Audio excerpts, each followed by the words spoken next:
this is about the frequency distribution and the graphs of the given data set. Before going to see those things, first let's look at some statistical term we use. So first, actually, the introduction part is here. That is, the statistics is nothing but the way of explaining about the given data set.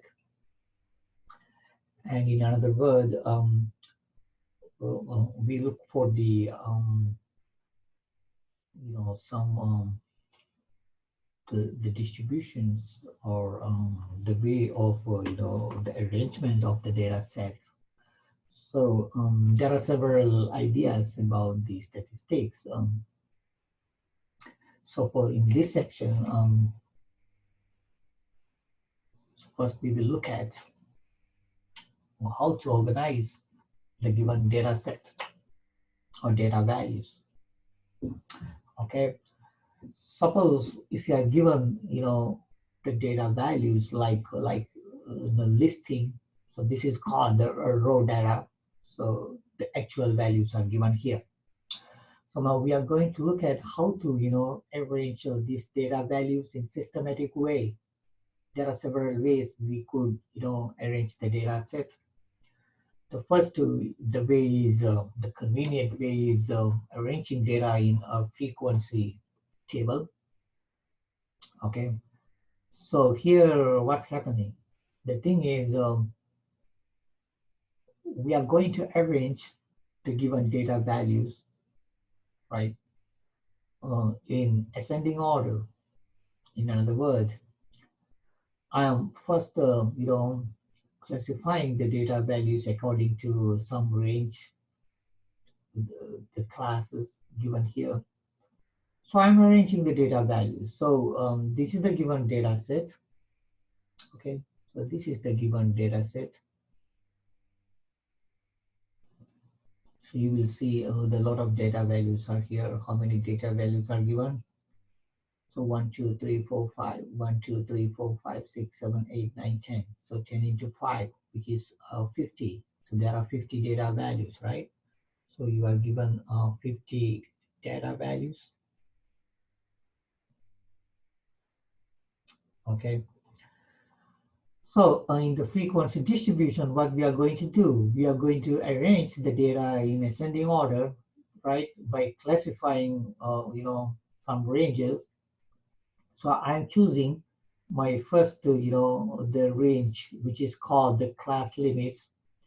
So I'm arranging my data values in this order. First, I'm looking for the data values which are in 27 to 35. Then my second class says that I'm looking for the data values. How many data values are here between 36 and 44, and so on. So I'm arranging my data values up to 98. Okay.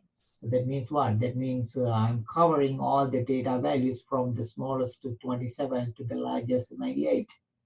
Okay. So if you look at this, you will have all the data values which are, covered within this the range.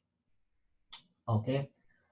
Tally is given sort of idea how many data values are there in each classes, right? So we use this kind of, annotations to identify the data values in tally method. Okay. So what does mean by this first expression?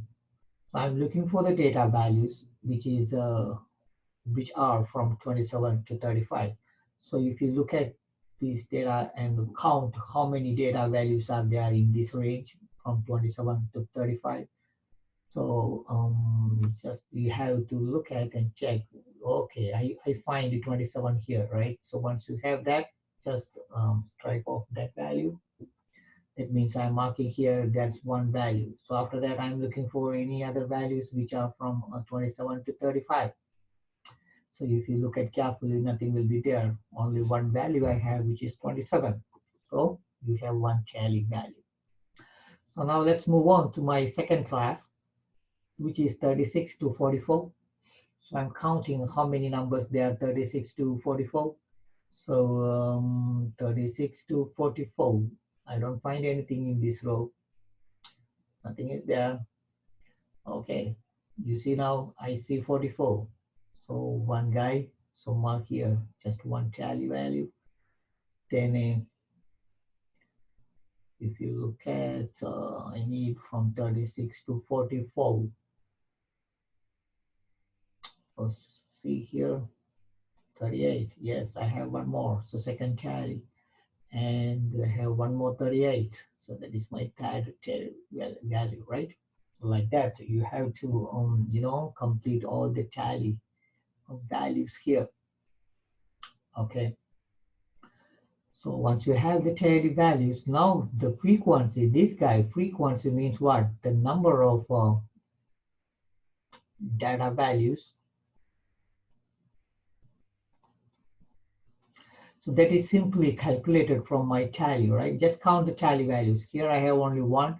Here I have three values. Here I have 1, 2, 3, 4, 5, 6, 7, 8, 9. So that is, the 9 values here you will find out, and so on. You just complete all the values. Okay. So technically speaking, this guy, this tally, this one is, that is not mandatory to have. Okay. So if you are, you know, comfortable, so you don't need to do this. You don't need to, complete this tally right away. You could write the class limits and the frequency without this column. That also fine. Okay.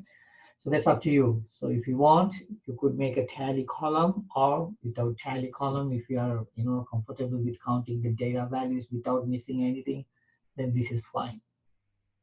Okay.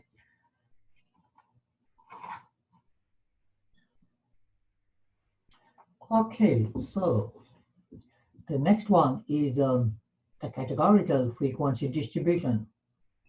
What does it mean by categorical? Categorical means this is the data value, but which is not a number. This is not, this is kind of labeling or naming something, right? So which is called the categorical, the data set. So if you look at this example, 25 Army inductees were given a blood test to determine their blood type. So this is nothing but the blood type of 25, randomly selected Army soldiers. So now the question is, construct frequency distribution for this data set. Okay. So now this is the given raw data. Okay. So this is given the raw data. So now we need to make the frequency table for this data set.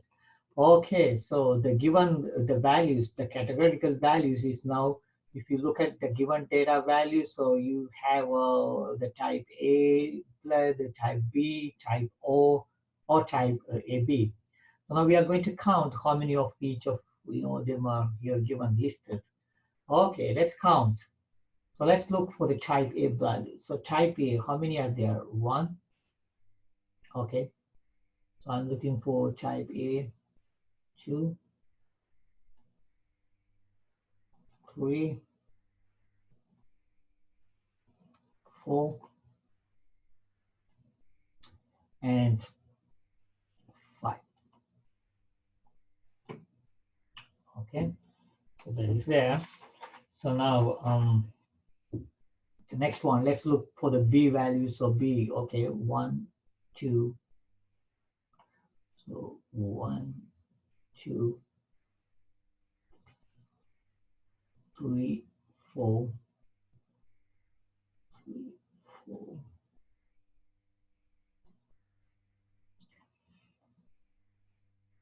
5. I have 6 to 1. Yeah, I have one more. Okay. So now if you look at O, 1, 2, 3, 4, 5. So let me copy those 5 first. 1, 2, 3, 1, 2, 3, 4. 1, 2, 3, 4. So now let's look at AB. So 1, 2, 3, and 4. So there are 4 values which are under AB. That's it. So I have the cherry values. Now complete the frequency column. So I have here 5 and here 7 and here 9 and the last column is 4. Okay. Now we have one more additional column here, which is the percentage, right? The percentage means how much percentage contains for the type A blood. First of all, we will find the total number of data values. So I'm finding the total value. Total value is nothing but the sum of the frequency values, right? So if we add all the frequency values, you will get the total data values. So that is obvious that here you will have 25 values. So if you add these all, you should get 25. Frequency is nothing but the data values for each and every the corresponding the type. So if you add all the frequency, you should get the total number of data values, so which is 25. So make sure that you are getting 25. 5 plus 7 is 12, 12 plus 9 is 21, 21 plus 4 is 25. Yes, I got. Okay, now the last column is about the percentage. Look at the first data type, which is a type A, right? There are 5 out of 25, but we are going to change into percentage, so you need to multiply this by 100. Okay, so put the answer, simplify this and put the answer. So if you simplify, take your calculator and simplify, you should get a 20. So this is 20 percentage. So next one is 7 over 25 times 100. This one 9 over 25 times 100. And this is 4 over 25 times 100. Okay, so now this should be 28. This would be 36. And the last one is 16. So if you do correctly, when you add all the percentage, you should get the full percentage, which is 100, right? Make sure that you are getting 100. 20 plus 28, 48. 48 plus 36, 84. 84 plus 16, which is 100. Yes, I'm getting correctly 100 percentage. Okay. So these two columns are optional. When you are asked to, make the frequency distribution table, these two are up to you. Only we will look for these two columns, which are mandatory. Okay. Okay. Let's move to a group the frequency distribution table.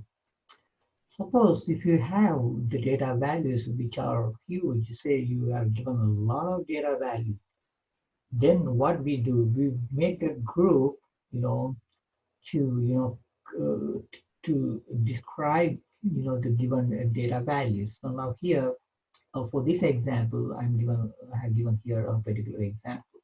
So you are given how many classes. Classes means this is my first class, right? 1, 2, 3, 4, 5, 6, 7. So there are 7 classes for this frequency distribution table. Now, if you look at the first column, this is the class limits.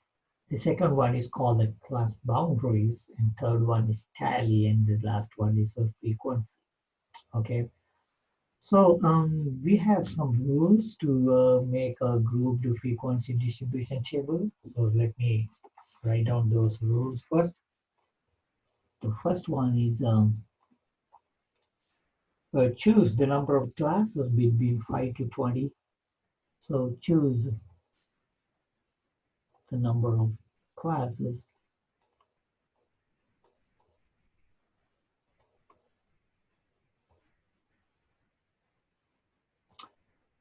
between 5 to 20. So first of all, we need to fix the number of classes for each frequency distribution table. The second point is that the class limits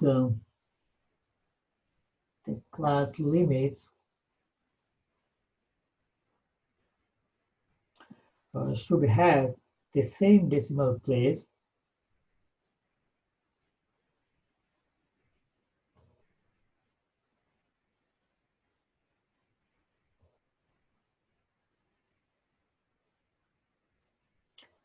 should have the same decimal place value as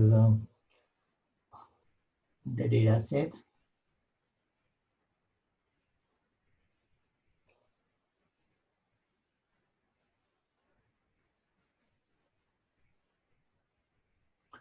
but the class boundaries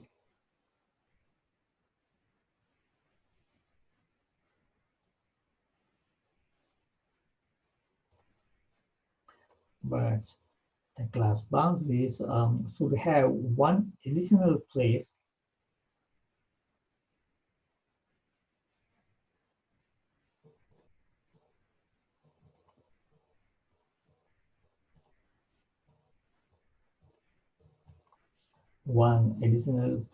value of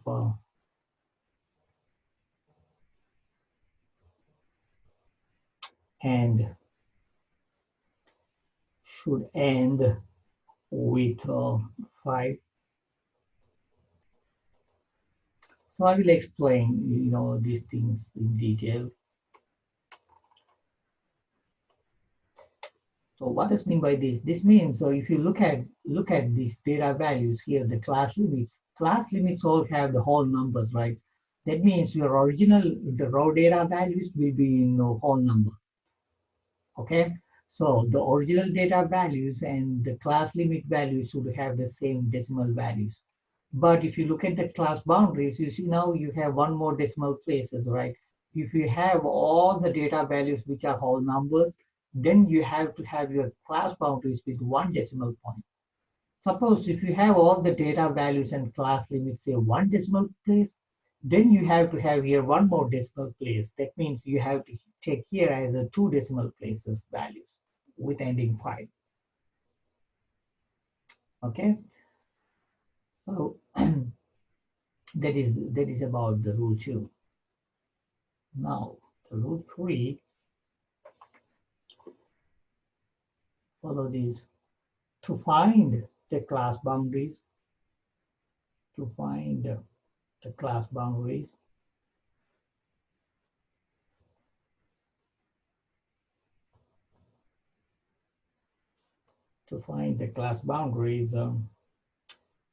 from the given class limits.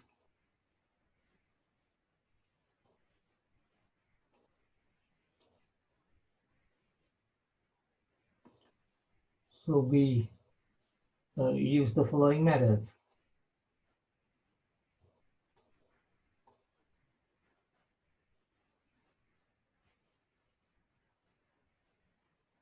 Okay. Okay, what is that? So I'm just explaining with this example, okay? So consider the above example.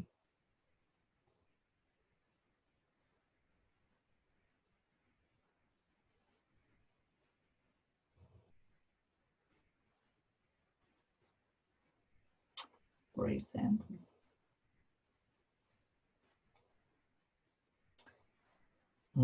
So if you look at your first class limit, so I'm looking for my first class limit, which is 58 to 64. So this is my first class limit. Then how do you find the class boundaries for this? So if you want to find the class boundaries now, the lower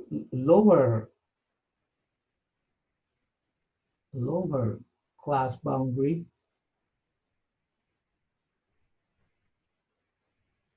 is simply the lower the limit, the lower class limit value, then subtract 0.5.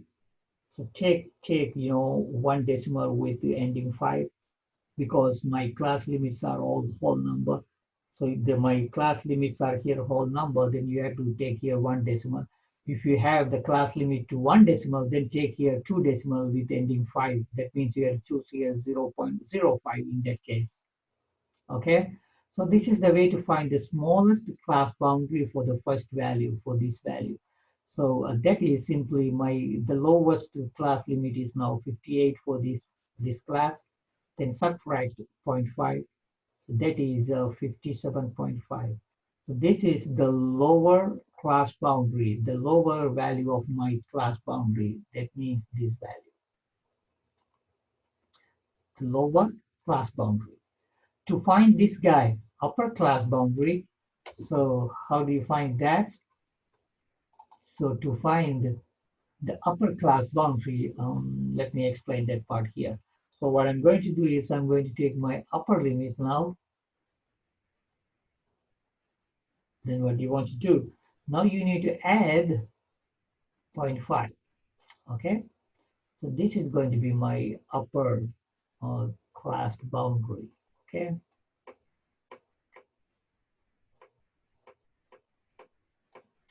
okay, in my first class, this is for your explanation. Let me write down. Okay, that is somewhere here. This is my lower class limit, because I'm considering the class limit.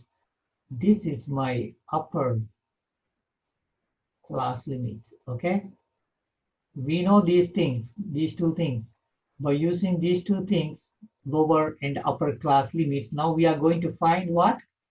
Lower class boundary and upper class boundary. Okay, so my upper class boundary is given by now simply upper limit. Upper limit is now 64, but I need to add now 0.5, so which is 64.5. Okay, so that is my upper class boundary. You see here, that is 64.5. In that fashion, we will find all the values for each and every class, right? For my second one, my lower class limit is 65. Subtract 0.5, you will get 64.5 for your lower class boundary. The upper, just add 0.1 and do for the things here. Okay, then you will get the class boundaries. Okay, good.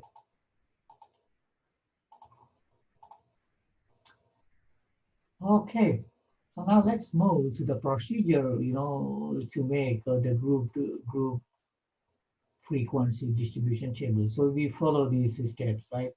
First, determine the classes. First of all, you need to, fix the number of the classes before starting the problem. You have to fix your mind. Okay, I'm going to take this number of classes for this problem. First, fix the class. So that should be any value between 5 to 20. You could choose any value between 5 to 20. Okay. Now, look at your data values and find the highest and lowest data values. So find those two. Now find the range. Range is what? Range is nothing but the highest data value minus the lowest data value. Okay, so I'm using H for highest and L for lowest data value. Right? Now, since you have the number of, the classes, then you are going to find what? The class width. The class width,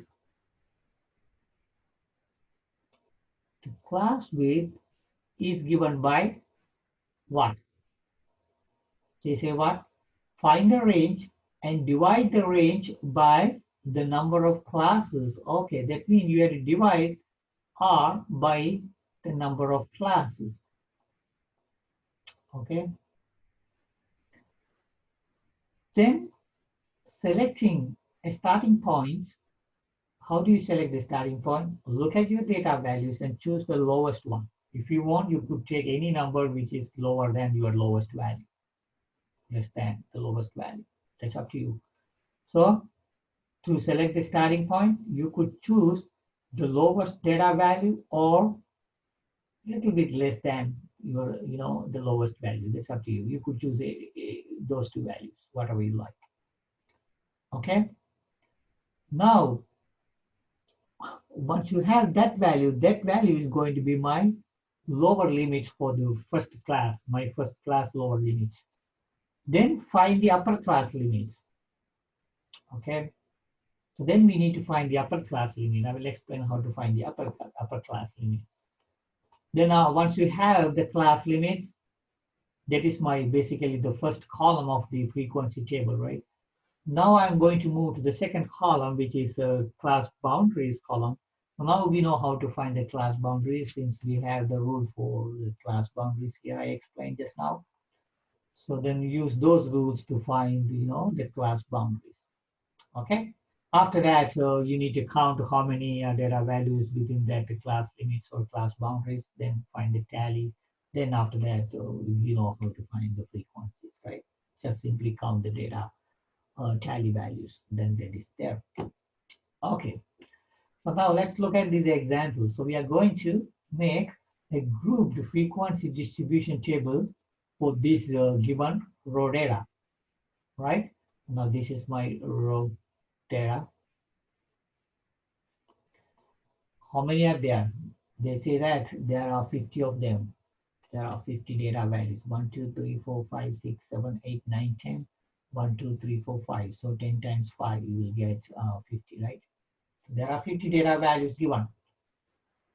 So the question is now, construct a group frequency distribution for the data using 7 classes. So we know now, we fixed the number of classes, right? So the number of classes for this problem is 7. Okay, so now let's follow those procedure to do this problem. Okay, what is that? First, we need to find the range, right? So let us find the range. The range R is given by H minus L. H is the highest value of the data set. So if you look at your data set, what is the highest value among these? Okay, let's figure out. So 134 is so far highest. 134. Is there any number bigger than 134? So far, no. No. So 134 is the highest value among this data set. Therefore, my H is now 134. Now I'm subtracting my lowest value of this data set. Okay, so the smallest value so far is 100. Do you have any number less than 100? So far, no. Okay, therefore the smallest data value is 100. Therefore, the range of the data values is 134 minus 100, which is 34. That is my range. Once you have range, now we know how to find the class width. The class width is going to be what? R over the number of classes. So I got 34 as the range R over how many classes I have? I have 7 classes. So 34 divided by 7.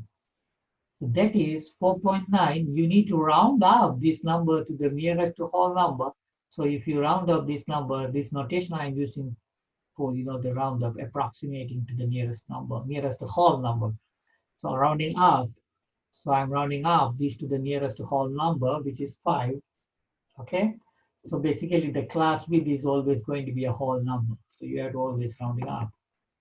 Okay, that is my class width. Okay. Right.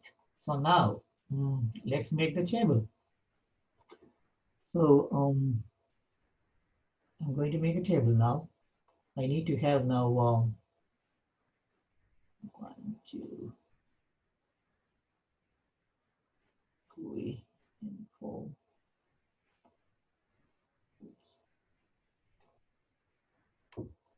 So let me erase this little page.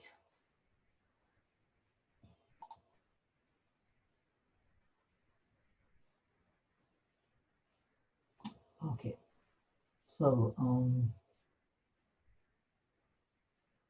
this is class limits.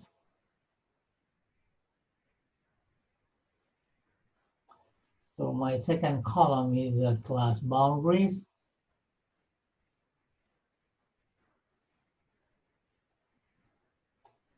And my third column is simply the tally.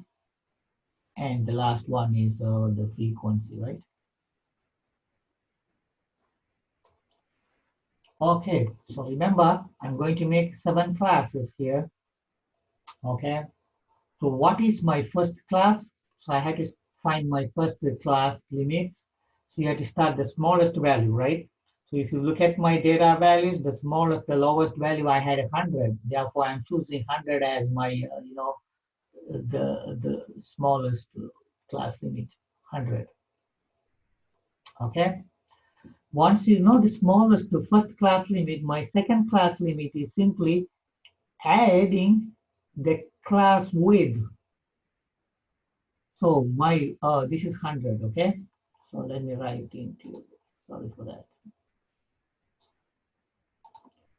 So that is 100. So this is my lower class limit of the first class. Now I'm going to find the lower class limit of the second, third, and so on. How do you find the second, the lower limit for the class? Simply add your class with 100, 100 plus 5, which is 105. That is going to be the second class lower limit. My third class lower limit, adding 5 class with this 105, that is going to be 110. The next would be 115 and 120. Simply adding 5, right? And 125. How many classes I need? I need 7 classes. 1, 2, 3, 4, 5, 6 so far. I need one more, which is 130, right? So simply first find all the lower limits for the classes. Okay. Once you have all the lower limits, then how do you find the upper limit of the classes? To find the first upper limit of the classes, simply subtract 1 from your second lower limit. My second lower limit is 105. Subtract 1. Always you have to subtract 1, okay? I'm subtracting 1 from 105, which is 104. Or in another word, subtract 1 from your class width, then adding with that lower limit. That is 5 minus 1 is 4. So I'm adding 4 with 100, which is 104. So basically, this should be 109, right? Once you have the first upper limit for the class, simply add the class width with that number to find all the rest of the upper limits, okay? Simply add 555 with this all. So 104 plus 5 is 109. 109 plus 5 is 114. 114 plus 5 is 119. 119 plus 5 is 124. Then 129 and 134. Okay. So if you look at my class limits now, all the data values are now covered within this range, 100 to 134, right? Because my lowest is 100 and highest data value is 134. That means all the data values are going to be fitted along these, the classes. So the first difficult part is, finding the class limits. I have class limits now. Remember, you see, observe clearly. All the given data values are whole numbers, right? Therefore, my class limits also should have all whole numbers. That is my rule number says, rule number 2. Now, next part is finding the class boundaries. Once you have the class limits, this is very easy to find the class boundaries, right? What is the rule? Rule says that if you have class limits 0 decimal place, then you have to consider here 1 decimal place with your answer, ending with 5, right? Therefore, I'm subtracting 0.5 with 100, that is 99.5. That is going to be my 99.5. That is going to be my lower class limits, class boundaries, right? To find the upper class boundary, add zero point 0.5 with 104, which is 104.5, right? Here, subtract zero point 0.5 from this number, that is 104.52. Next is 109.5. Then this should be 19.5. Then 114.5. So this is 114.5, and this is 119.5. So this is 119.5, then this is 124.5, right? So this is 124.5 and 129.5. This is 129.5 and this is 134.5, right? Okay, so like that, find all the class boundaries. So now you have to look for the data values. So count how many data values there are for each, for each class limits or class boundaries, whatever maybe. You could choose either one, okay? So I'm counting how many tally values are there for 100 to 104, okay? So check here how many data values there are for 100 to 104. One.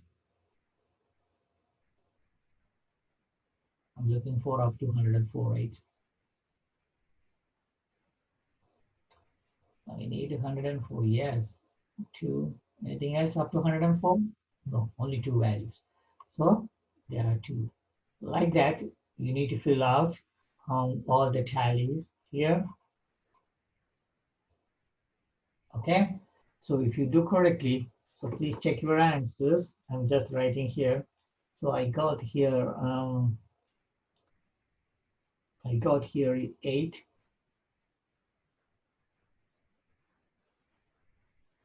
So next one I got 18. Please, you can check.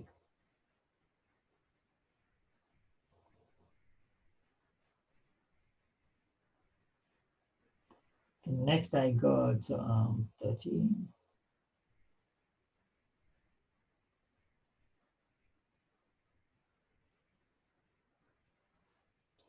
Next I got 7. Next I got 1 and 1.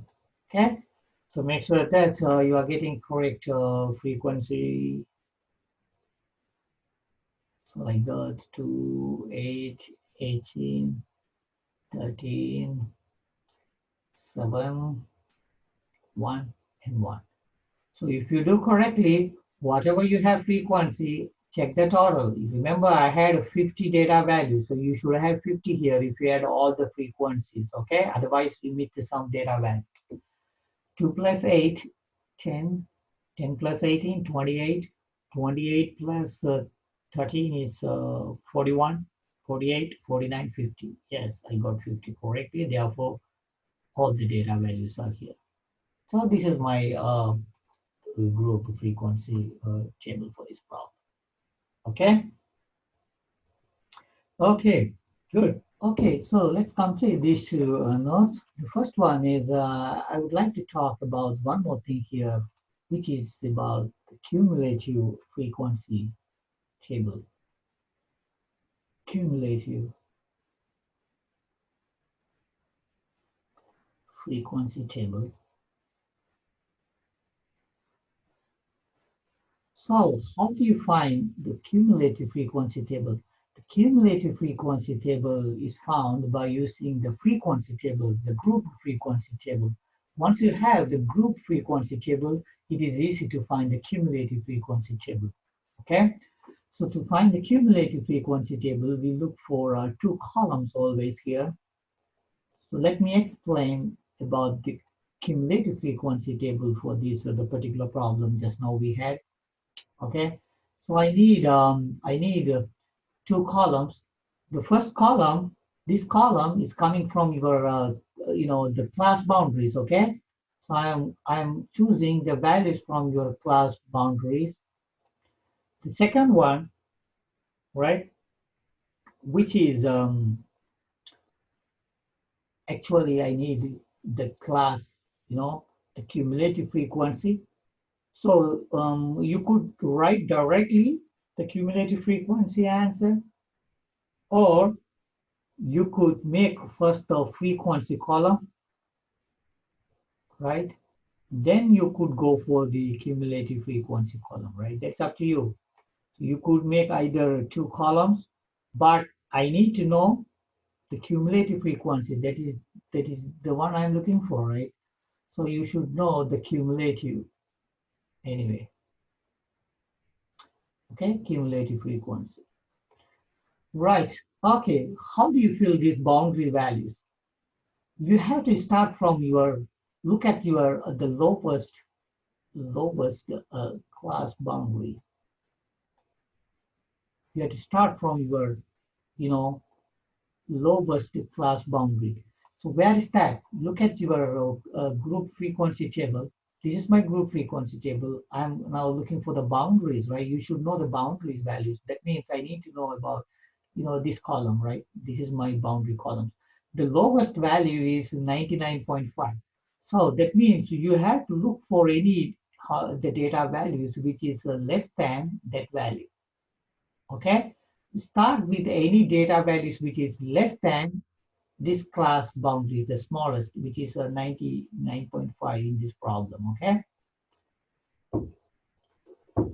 The next one, you need to look for any data values which is less than my second lowest class boundary, which is 104.5,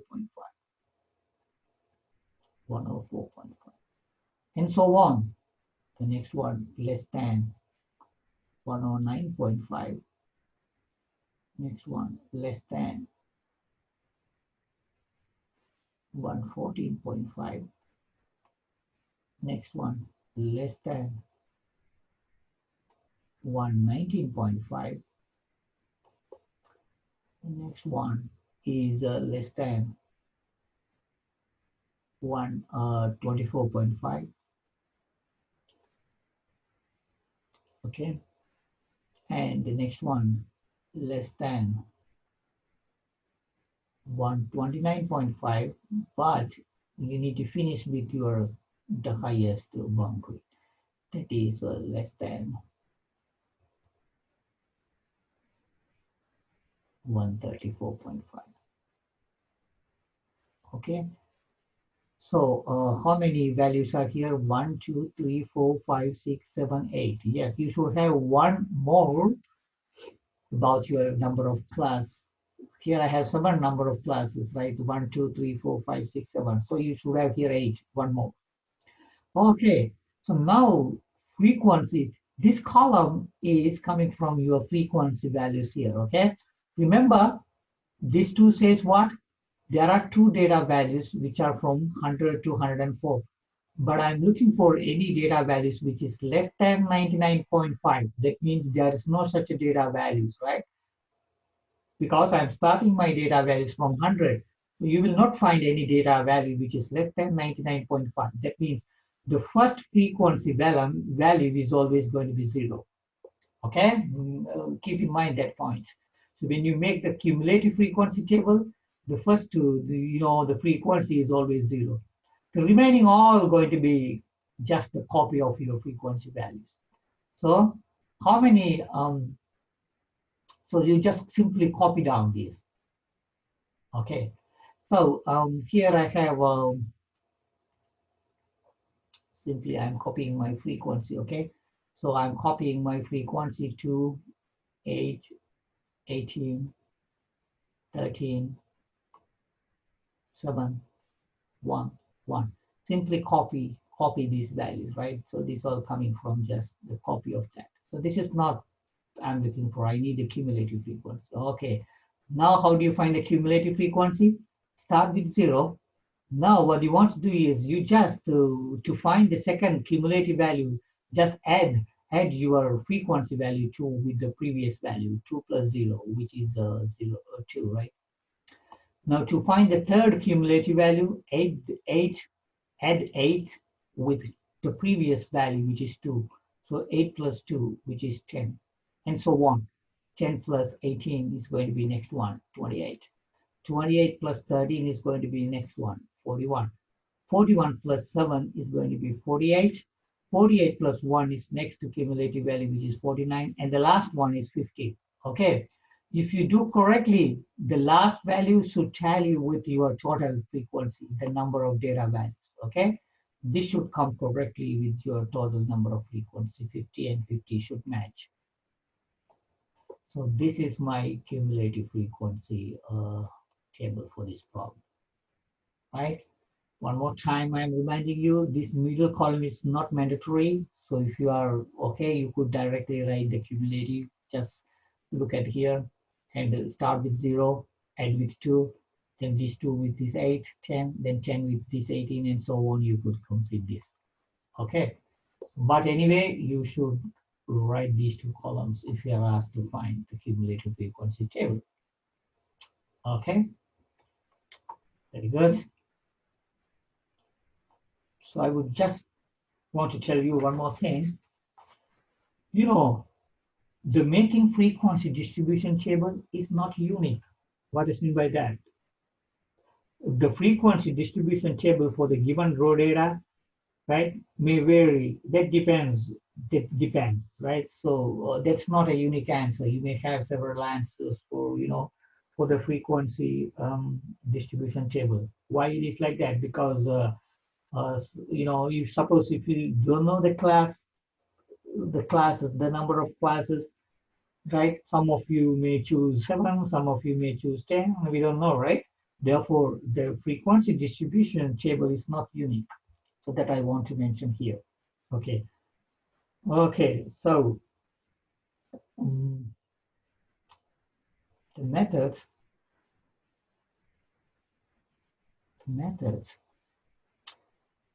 are shown above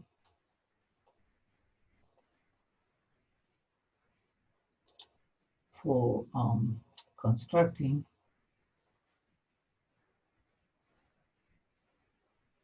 the frequency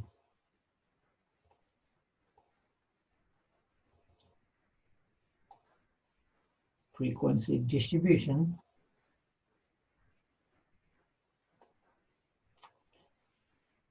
table is not unique. Okay, keep in mind that point. Okay, that's it.